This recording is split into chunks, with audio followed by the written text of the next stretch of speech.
ये मंदिर की बैक साइड है, आप देख सकते हैं। ये वो मंदिर है और ये रास्ता है, ये रास्ता है, आप देख सकते हैं। यहाँ पर गेट बना हुआ है, गेट बना है, यहाँ पार्किंग दी गई है।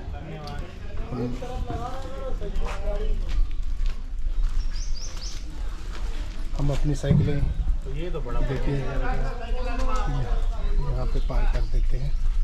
ये हमारी साइकिलें हैं जो हमने यहाँ पार्क कर दी है। ये हमारे चौधरी भाई हैं। पता है दूसरों को लेके आने वाली जगह है ये, तो इतना बढ़िया लग रहा है मेरे सामने। ये देखिए, ये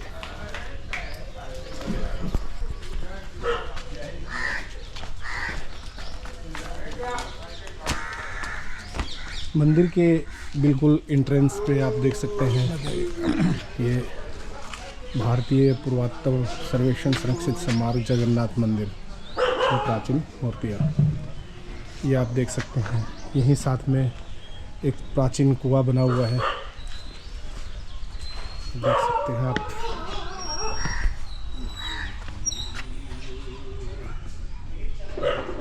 इसको हम ले जाओ 4200 वर्ष।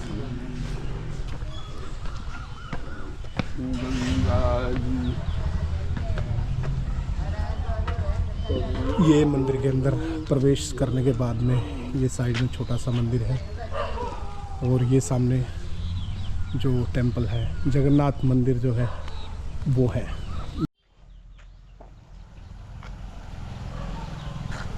इस ऐतिहासिक धरोहर की कुछ निशानियां मंदिर के साइड में रखी हुई हैं, आप देख सकते हैं। ये आप देख सकते हैं, ये सिलाई हैं और इनके ऊपर ये बनी हुई उस टाइम की बनाई गई, देख सकते हैं, आकृतियां हैं।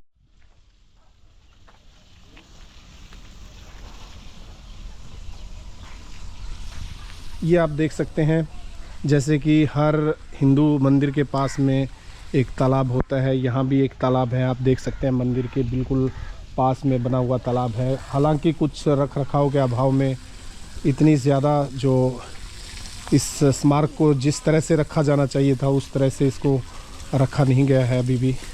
ये देखिए तालाब का हाल आप देख सकते हैं। और मंदिर में अभी काफ़ी कुछ काम हुआ है, गार्डनिंग भी। यहाँ के जो पुजारी हैं वो लोग और जो पुरातत्व विभाग है वो मिलके इसकी देखभाल करता है। अभी अंदर चल रहे हैं हम लोग। ये देखिए यहाँ पे भी आप देख सकते हैं काफ़ी प्राचीन जो मूर्तियाँ हैं वो रखी हुई हैं। ये प्रतिमाएं हैं, ये बताया जा रहा है कि गुप्तकालीन मूर्तियाँ हैं, आप देख सकते हैं।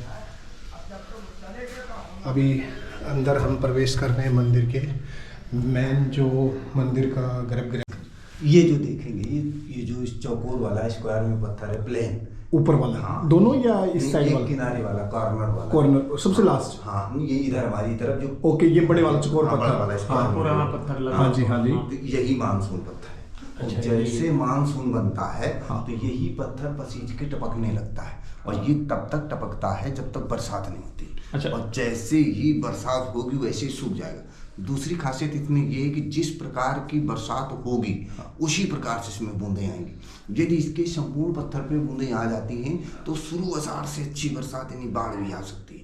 अच्छा, यदि इसके संपूर्ण पत्थर पे बूंदें नहीं आती, किनारे किनारे बॉर्डर पे बूंदें आएंगी, हाँ, और फिर 8-10 रोज बाद संपूर्ण पत्थर पे बूंदें हो जाएंगी, हाँ, तो फिर लेट अच्छी बरसात होगी। फिर भादों या कुंवार में ऐसी बरसात होगी कि बाढ़ आ जाएगी। यदि इसके कोने में ही केवल कार्नर में बूंदें आती तो फिर नॉर्मल बरसात, फिर कभी बरसात होगी कभी नहीं होगी। तो इस बार के बारे में अभी मानसून बना नहीं। हाँ, जैसे अभी सीजन में जैसे कि जाड़े के सीजन में ये बेमौसमी बरसात होती, नॉर्मल बरसात होती। तो इसमें क्या होता है, नमी आती है। किनारे में देखेंगे हाँ, नमी है थोड़ा इधर का ऐसा का ये बूंद एक आध दिख कल को टपक रहा था कल। हाँ, तो इसमें एक आध बूंद हो सकती है। तो इसके मतलब यदि इसमें एक आध बूंद दिखाई देती है नॉर्मल, तो फिर नॉर्मल बरसात होगी। बादल आएंगे, कहीं बूंदाबांदी होगी, कहीं कुछ थोड़ा ज़्यादा, मतलब तो इस तरह से मतलब कि बरसात हो सकती है का संकेत मतलब देता है। तो यही आज आश्चर्य का विषय बना हुआ है कि आज के युग में आधुनिक यंत्र बताते हैं, लेकिन ये प्राचीन समय का पत्थर कितनी सटीक भविष्यवाणी करता है, ये आश्चर्य का विषय है। दूसरी बात ये है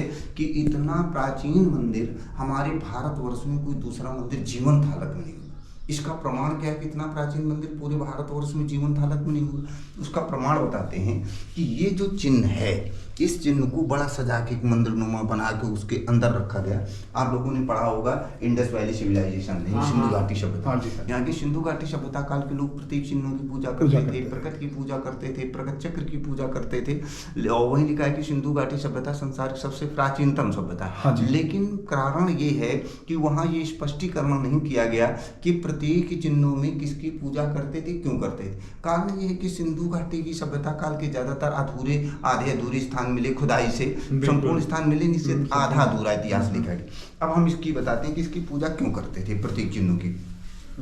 कारण ये है कि मेरी यहाँ मूर्ति प्रतिष्ठा सिद्धांत के अंतर्गत होता है कि जब भी हम कोई विष्णु मूर्ति स्थापित करते हैं तो स्थापित करने से पहले हम नीचे का सिरा बनाते हैं, और इस नीचे के सिरे को आज की अंग्रेजी भाषा में हम फाउंडेशन बेस बोलते हैं, लेकिन हम पुराण की भाषा में जो नीचे का सिरा होता है इसे हम पिंडी अथवा प्रकृति बोलते हैं, और इसके ऊपर जो मूर्ति स्थापित करते थे उसको प्रकट पुरुष बोलते थे। तो ये नीचे का क्षेत्र हुआ प्रकृति। प्रकृति के हमारे यहाँ 3 गुण होते हैं। कौन कौन से 3 गुण होते हैं? शत, रज, तम। ये हो गई वेदी, जिसको आसन बोलते हैं। ये प्रकृति के बिल्कुल सेंटर पे बनाया गया, ये प्रकट चक्र है। प्रकट चक्र है तो देखेंगे इसको गोला बनाना चाहिए, लेकिन गोला नहीं बनाया, फूल बनाया। फूल क्यों बनाया? देखेंगे कलाकार जब भी कोई कला बनाता है तो कला के अंदर अपना उद्देश्य छिपाता है, इसीलिए लोग कहते हैं कलाएं बोलती हैं। कलाकार यहाँ कला के माध्यम से बताना चाहता है कि ये जो प्रकृति है, इस प्रकृति की मुख्य देवी योग माँ लक्ष्मी जी, यहाँ लक्ष्मी जी का चक्र चल रहा है, और जो है सभी लोग माया के पीछे दौड़ रहे हैं। लक्ष्मी जी को पसंद क्या है? कमल का फूल। इसीलिए प्रकृति के सेंटर में कमल का फूल बनाकर कलाकार ने दर्शाया कि प्रकृति की मुख्य देवी योग माया लक्ष्मी जी, अर्थात कमल के फूल से लक्ष्मी जी की पूजा को प्रतीकात्मक कर दिया गया। अब दूसरा पॉइंट है, देखेंगे कि यहाँ प्रतीकात्मक पूजा करता है, यहाँ मूर्ति पूजा करता है। ये क्यों किया? क्योंकि हमारे यहाँ एक सिद्धांत है कि भगवान विष्णु की पूजा बगैर लक्ष्मी जी के अधूरी होती, इसीलिए कहीं भी देखेंगे तो विष्णु के साथ लक्ष्मी जी अवश्य होंगी। लेकिन यहाँ ये जगन्नाथ जी के साथ लक्ष्मी जी का कोई प्रावधान नहीं। लेकिन जगन्नाथ जी हैं कौन? विष्णु का स्वरूप। विष्णु का स्वरूप है, यदि इनकी अकेली पूजा होती तो अधूरी, इसीलिए कमल के फूल से लक्ष्मी जी की पूजा को प्रतीकात्मक कर दिया गया। दूसरा प्राचीनता का उदाहरण देखेंगे, ये जो मूर्ति है, इस मूर्ति को जो इतिहास के विशेष जानकार हैं वो देखते ही बता देंगे नहीं, मूर्ति बहुत ही प्राचीनतम और दुर्लभ मूर्ति। इधर देखेंगे, इधर ये सर्प हैं, इधर ये सर्प हैं, ये पशु हैं, और ये पशुपतिनाथ हैं। ये इनकी सींग है, इधर का सींग खिल गया, टूट गया। पशुपतिनाथ के ऊपर भगवान विष्णु विराजमान है। ऐसी मूर्ति आपको पूरे भारतवर्ष में देखने को नहीं मिलेगी। कहीं सुना नहीं होगा कि कहीं ऐसा मंदिर है जहाँ शंकर जी के ऊपर भगवान विष्णु विराजमान। नहीं सुना। इतिहास में जब हम हड़प्पा सभ्यता पढ़ते हैं तो बिल्कुल सेम टू सेम यही फोटो मिलती है। हड़प्पा और सिंधु घाटी सभ्यता काल का कोई भी स्थान जीवंत नहीं मिलेगा, क्योंकि जितने भी स्थान मिले हैं सब खुदाई से खंडहर, चाहे लोथालो, रूपालो, कालीबंगा, हड़प्पा, मोहनजोदड़ो और बहुत से स्थान हैं जो भी सभी स्थान खुदाई से खंडहर में। इसलिए इस मूर्ति के माध्यम से कहा जाता है कि इतना प्राचीनतम मंदिर जीवंत हालत में हमारे भारतवर्ष में कोई दूसरा मंदिर नहीं होगा। तीसरी बात देखेंगे, ये 12 पिलर्स हैं। जब हम राजा शिवी का इतिहास पढ़ते हैं, कबूतर वाले राजा शिवी का, कि एक तरफ तराजू में कबूतर, दूसरी तरफ अपना मांस काट के रखते गए, तो ये 12 दुआरी जो है राजा शिवी के जमाने में बनती थी। ये सब पहले ओपन होती थी, खुला होती थी, खंभों के बीच जगह होती थी, लेकिन जैसे जैसे राजा आते गए इसको कवर कर दिया गया, ढक दिया गया। अब हम ध्यान देंगे कि राजा शिवी कौन हुए, तो जब हम राजा शिवी का इतिहास पढ़ते हैं तो उसमें लिखा होगा कि पूर्ववंश हुए। हमारे यहाँ 2 वंश हुए, सूर्यवंश, चंद्रवंश। चंद्रवंश में ही राजा शिवी दुष्यंत और शकुंतला के बहुत पहले हुए। दुष्यंत और शकुंतला से बहुत बाद में महाभारत हुई। महाभारत के बाद उड़ीसा की जगन्नाथपुरी बनी। तो ये 12 खंभे प्रमाणित करते हैं कि नहीं, ये उड़ीसा की जगन्नाथपुरी से प्राचीनतम, अर्थात ये महाभारत से बहुत पहले का है। दूसरा पॉइंट देखेंगे कि ये टोटल पत्थरों का बना हुआ है। हम ये गौर करते हैं कि जहाँ टोटल पत्थरों का बना हुआ मंदिर मिलेगा वहाँ पहाड़ी क्षेत्र होगा या पहाड़ नजदीक होंगे, लेकिन यहाँ 150-200 किलोमीटर की परिधि में कोई पहाड़ नहीं। तो ये प्रश्न खड़ा होता है कि पहले इतनी साधन नहीं थे, लेकिन इतनी भारी भारी पत्थर यहाँ आया कैसे।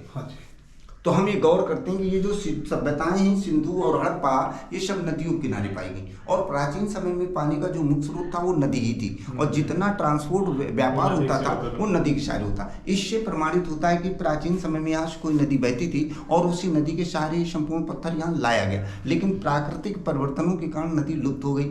अब हम ये विचार करते हैं कि हमारे गंगा और जमुना के बीच से कौन सी नदी लुप्त हो गई, तो हम प्राचीन समय से सुनते आए कि संगम में 3 नदियाँ मिलती थी, इसीलिए उसे त्रिवेणी कहते थे, लेकिन आज सरस्वती नदी लुप्त है। तो ये जो प्राचीन सभ्यताएं यहाँ पाई जाती हैं, कुछ पत्थर हमको यहाँ पाषाण काल का मिला, इससे प्रमाणित होता है कि प्राचीन समय में यहाँ से सरस्वती नदी बहती थी। सरस्वती नदी महाभारत के पहले लुप्त हो गई थी, इससे भी प्रमाणित होता है कि नहीं महाभारत से बहुत पहले का है। जब हम महाभारत पुराण पढ़ते हैं तो महाभारत पुराण में देखते हैं कि भीष्म पितामह ने युधिष्ठिर को विष्णु सहस्त्र नाम का उपदेश दिया और विष्णु सहस्त्र नाम का उपदेश देने से पहले एक श्लोक कहा। क्या श्लोक कहा? तस्य लोक प्रधानस जगन्नाथस्य भूपते विष्णु नाम सहस्त्रम श्लोकाभ्यापम। एक बात ये गौर करेंगे, जब महाभारत के बाद जगन्नाथ हुए तो ये महाभारत में जगन्नाथ शब्द कहाँ से आया? इसलिए महाभारत का ये श्लोक प्रमाणित करता है कि महाभारत के पहले जगन्नाथ थे। जैसे आज भगवान कृष्ण को जगन्नाथ कहते हैं, प्राचीन समय में भगवान विष्णु को ही जगन्नाथ कहते थे। अब जगन्नाथ क्यों कहते हैं देखेंगे। ये जो नीचे का शिरा है ये शिवर के टाइम, जिस शिव मूर्ति में जलाधार होता है पानी निकलने के लिए उत्तर दिशा को होता है। मूर्ति के ऊपर आप देखेंगे वो जो सिंहासन बना हुआ है उसमें बैठी हुई मूर्ति ये विष्णु, बैठी हुई मूर्ति ब्रह्मा जी, ये विष्णु और ये नीचे का शिरा शिवर के टाइम महेश। ब्रह्मा विष्णु महेश कहने का तात्पर्य हुआ सृजन पालन संहार, ये तीनों अधिकार जब भगवान विष्णु को मिले तब ये जगत के नाथ जगन्नाथ कहलाए। अब हम जगन्नाथ शब्द की उत्पत्ति बताते हैं कि जगन्नाथ शब्द सर्वप्रथम कहाँ से प्रारंभ हुआ। देखेंगे शिव पुराण आप पढ़ेंगे तो शिव पुराण के पेज नंबर 35 पे कहानी मिलेगी जहाँ पर 1000 लिंगों का वर्णन है कि किस लिंग की किस प्रकार से स्थापना हुई। वहाँ आता है जगन्नाथ लिंग। बताते हैं कि शिव जी जब प्रथम बार अखंड समाधि में जाने लगे तो शिव जी ने सोचा कि हमारे पास जो संहार पद है डिस्ट्रॉयड पावर, यदि हम अखंड समाधि में चले जाएंगे तो ये शून्य हो जाएगा। यदि शून्य हो जाएगा तो यहाँ कोई व्यक्ति मरेगा नहीं और यदि कोई व्यक्ति मरेगा नहीं तो यहाँ तो तिल्लाने की जगह नहीं बचेगी। इसके मतलब यहाँ संसार का संचालन बिगड़ जाएगा। इसलिए हमें समाधि में जाने से पहले ये संहार पद किसी को देना चाहिए। तो शिव जी ने ये संहार पद भगवान विष्णु को दिया। तब शिव ने कहा कि आज से तुम जगत के नाथ जगन्नाथ कहलाओगे। वहां से जगन्नाथ शब्द की उत्पत्ति हुई, तब 2 नाथ हो गए। वहीं से शिव जी विश्वनाथ कहलाने लगे और भगवान विष्णु जगन्नाथ। अब एक बात ये गौर करेंगे कि जब सिंधु घाटी हड़प्पा संकाल का कोई भी स्थान जीवंत नहीं मिलेगा, जिसे अभी यहाँ प्रसंग आता है कि नहीं महाभारत से पहले का है, तो महाभारत से भी पहले का कोई स्थान जीवंत नहीं मिलता है। आज हम हस्तिनापुर का नाम सुनते हैं लेकिन आज हस्तिनापुर की एक ईंट भी नहीं दिखाई देती है। तो ये प्रश्न खड़ा होता है तो फिर इतना प्राचीनतम स्थान ये जीवंत कैसे? तो देखते हैं इतिहासकारों का मानना है कि ये जो कलाकृतियां हैं ये गुप्त काल से मेल खाती हैं। गुप्त काल में इसको सूर्य की मुख की आकृति मानते थे, इसको कलश मानते थे। यहाँ मुख से निकलती बेलपत्ती दिखाई गई। कलाकार ने कला के माध्यम से दर्शाने की कोशिश की कि सूर्य ही जीवन का आधार है, यदि सूर्य ना हो तो ये जीवन संभव नहीं है। दूसरी बात देखेंगे इधर ये जो आकृति है ये आकृति चंद्रगुप्त मौर्य के समय के जो सिक्के मिलते हैं उसमें आकृति मिलती है, मतलब यहाँ चंद्रगुप्त मौर्य के समय भी काम हुआ। दूसरी बात देखेंगे जैसे ही आपने मंदिर में प्रवेश किया, जो प्रथम खंड है वहाँ एक कोठी दक्षिण साइड में, एक कोठी उत्तर साइड। जो दक्षिण साइड में कोठरी है उसमें खड़ी मूर्ति है वो सूर्य मूर्ति है। इतिहासकारों का मानना है कि जो सूर्य की मूर्तियाँ हैं वो ईसा मसीह के जन्म से 2 सदी पूर्व बनती थी। उसके बाद सूर्य की मूर्तियों का बनना ही बंद हो गया है, फिर शैव धर्म आ गया है। उत्तर साइड की कोठरी में भगवान विष्णु की लेटी हुई मूर्ति है। तो इतिहासकारों का मानना है जो विष्णु की लेटी हुई मूर्तियां हैं ये कुषाण काल में बनती थी। दूसरी बात देखेंगे कि मंदिर आपको बाहर से देखने में बहुत विशाल मंदिर लगता है लेकिन भीतर थोड़ी सी जगह है। इस मंदिर की दीवारों की मोटाई 14 फीट है। 14 फीट इधर मोटा, 14 फीट इधर मोटा, 14 फीट इधर मोटा। यहाँ के जो कर्मचारी हैं पुरातत्व के चपरासी, उन लोगों का कहना है कि हमको कार्बन डेटिंग लिखित मिला कि इसका जो अंतिम जीर्णोद्धार हुआ तो 1883 वर्ष हो गए। और इस गर्भगृह का, इस कलाकृतियों का वो अनुमान लगाते हैं कि इसकी कार्बन डेटिंग हुई तो 4200 वर्ष। लेकिन हमारे 4200, लेकिन हमारे पास कोई लिखित प्रमाण नहीं है। लेकिन हम यदि इतिहास से तुलना करते हैं तो इससे पता चलता है कि नहीं ये महाभारत से पहले का है। और यदि महाभारत से पहले का तो इसके मतलब ये 5000 से भी ज़्यादा पुराना है।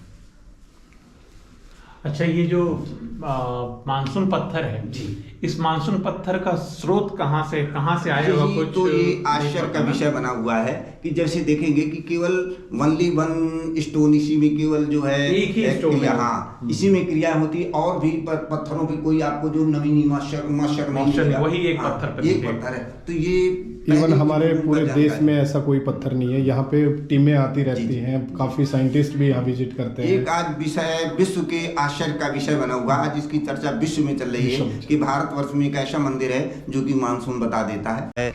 अपने चैनलों में इसका जो प्रसारण किया अपना हिसाब से हाँ, इन्होंने, और जो भी जो है यूट्यूब और जो है बहुत से सभी लोग आते हैं और अपनी जो है चैनलों में दिखाया, तभी आज इसकी जो चर्चा आज ज़्यादातर विश्व में चल रही है। मतलब ये मंदिर आज भी आस्था का विषय तो है ही, जी। हिंदू आस्था का तो विषय है, साथ में चर्चाओं का विषय भी बना हुआ है। जी। अब हाँ, यही ये ऐसा है कि जो ऐसी अद्भुत चीज़ है जो कि हमारे विश्व में देखने को नहीं मिलेगी, हाँ। जो कि मानसून पत्थर आज भी जो कहीं आपने नहीं देखा कि जो कि उसमें आज भी मैश्चर दिखाई देता है। हाँ। तो ये आश्चर्य का विषय बना है कि प्राचीन समय का पत्थर कितनी सटीक भविष्यवाणी आज की समय भी कर रहा है। ये बड़ा और आश्चर्य यहाँ का एक लास्ट में हम पूछते हैं आपसे कि यहाँ पे कौन सा पर्व या फिर किस टाइम में यहाँ क्राउड ज़्यादा रहती हाँ, है? ये ऐसा है कि यहाँ प्राय 2 पर्व, एक तो भादों की जन्माष्टमी से 6 दिन मेला चलता है, तो उसमें काफ़ी भीड़ आती है, और दूसरा आषाढ़ शुक्ल पक्ष द्वितीया को यहाँ रथ यात्रा भगवान, जैसे उड़ीसा पुरी में रथ यात्रा निकालते हैं, तैसे यहाँ भी रथ यात्रा निकाली जाती है। तो उस रथ यात्रा में काफ़ी भीड़ होती है, काफ़ी लोग आते हैं।